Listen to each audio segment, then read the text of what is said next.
Retrouvez chaque semaine les lauréats des prix de l'inspiration en ESS. Une série d'émissions réalisées avec la Fondation Crédit Coopératif.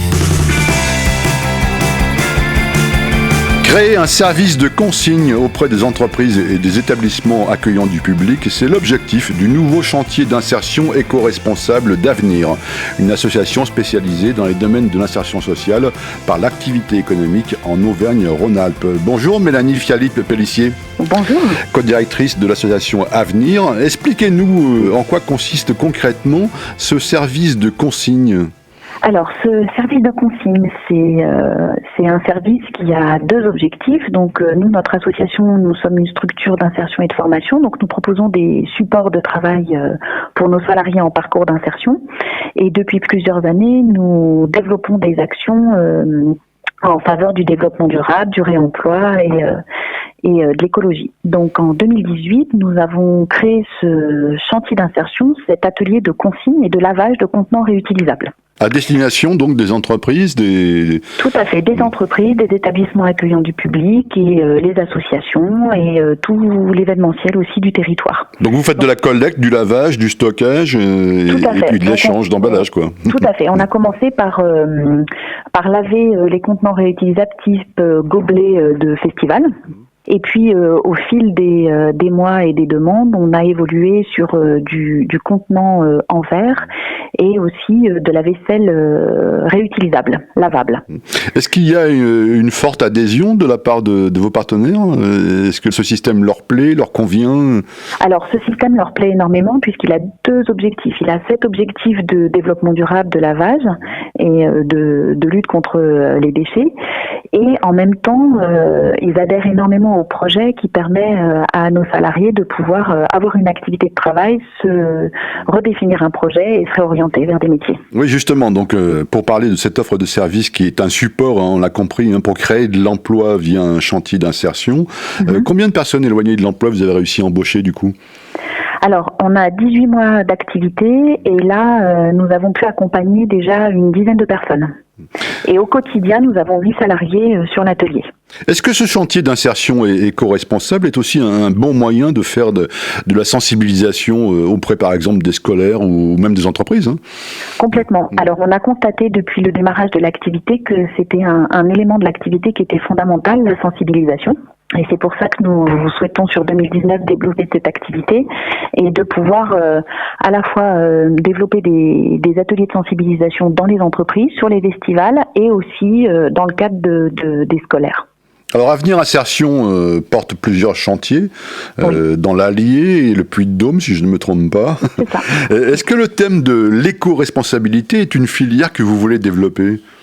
Alors c'est quelque chose qui est très important pour notre association et qu'on souhaite développer sur nos deux territoires, puisque nous collectons aussi, nous avons des filières sur la collecte de papier de bureau, carton. On fait aussi de la collecte de vélos et on les répare pour leur redonner une seconde vie. Et on fait la même chose aussi, nous avons un garage social dans l'Allier et un atelier de bois. On collecte, on répare les palettes et dans sa fonction initiale et lorsqu'il nous reste du bois, on crée du mobilier. Et le déchet final sert aussi à chauffer nos ateliers. Donc vous voyez, on est vraiment sur ces notions de réemploi, d'utilisation et d'éviter les déchets d'une manière générale.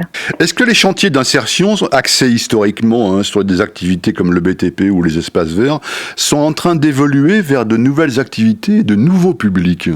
Alors les activités évoluent en fonction des territoires et des volontés locales. Et chez vous, c'est quoi alors ? Alors nous, c'était jusqu'à fin 2016, c'était 90% de notre activité, ces supports-là. Et depuis 2016, ça doit correspondre à peu près à 20% de notre activité. Alors il y a de la forte demande de la part des collectivités pour qu'on puisse apporter ce type de support sur les territoires parce que ça participe à la vie locale, à l'embellissement des territoires. Et nous, on met un accent très très fort sur nos chantiers, quel que soit le support, sur la formation et la réactivation de compétences et la valorisation des publics et le partenariat local. Donc d'un point de vue support, pour nous, tous les supports sont valorisables et valorisants. Après, c'est comment on les emploie et comment on développe les choses et les partenariats. Aujourd'hui, effectivement, on a plusieurs ateliers. On est sur la consigne, le réemploi, la mobilité et le bâtiment, l'environnement pour nous. Dernière question, est-ce que votre ambition aujourd'hui, c'est d'agrandir votre territoire d'intervention sur cette région ?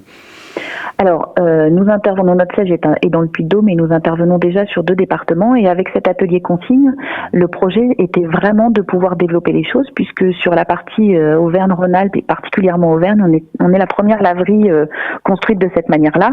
Et on souhaiterait vraiment pouvoir développer des choses et des partenariats. Et là, aujourd'hui, on est sur des groupes de travail pour pouvoir développer le lavage de bouteilles et de participer à la réintroduction de la consigne. Donc là, on travaille en partenariat sur la grande région. Un sujet d'actualité, si on entend la déclaration donc de Brune Poirson. Tout à fait. Donc les groupes de travail avaient déjà commensé, donc vous avez pris de l'avance, oui, c'est bien. Et c'est quelque chose qui fonctionne déjà très très bien, la consigne. On le voit, nous, dans les magasins, dans les coopératives de producteurs ou les biocoop, et chez nos producteurs qui nous font confiance, on voit que la consigne se met en place très vite et très facilement. Oui, il y a une évolution des comportements, des mentalités, oui. Maintenant, il faut l'élargir au grand public, puisqu'aujourd'hui, ce sont vraiment les publics qui sont déjà sensibilisés, mais il y a vraiment quelque chose d'intéressant à faire là. Avenir a été récompensé pour son engagement social en Auvergne-Rhône-Alpes par le 3e prix régional, donc des prix de l'inspiration en ESS de la Fondation Crédit Coopératif.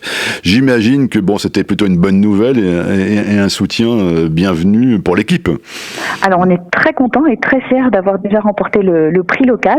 Et alors, c'était vraiment la cerise sur le gâteau de pouvoir participer et concourir au prix régional. Donc, c'est une vraie fierté pour notre association. Et puis, ça va nous permettre de pouvoir nous aider à nous faire connaître et développer et valoriser et montrer que c'est un support qui est intéressant puisque les fondations nous suivent. Alors, dernière question, question supplémentaire plutôt. Quel regard vous avez, alors un regard personnel, j'entends bien, sur l'économie sociale et solidaire ? À titre personnel, je pense que c'est fondamental dans l'évolution de nos pratiques en tant que citoyen et en tant que consommateur, d'aller vers son producteur, de connaître son producteur et de développer les circuits courts. Donc ça, je pense que c'est très très important. On est dans une société qui évolue et qui doit évoluer de cette manière-là. Et ensuite, à titre professionnel, on le développe aussi chez nous parce que c'est des choses qui sont importantes, valorisantes et qui permettent de créer de l'emploi. Et nous, notre cœur de métier, c'est aussi créer de l'emploi et on peut développer de la formation et développer des circuits courts. Donc oui, c'est quelque chose qui est important.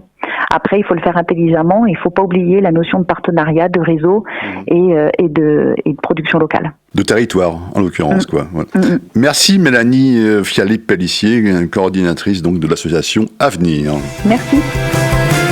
C'était l'Inspiration en ESS, une série d'émissions avec la Fondation Crédit Coopératif.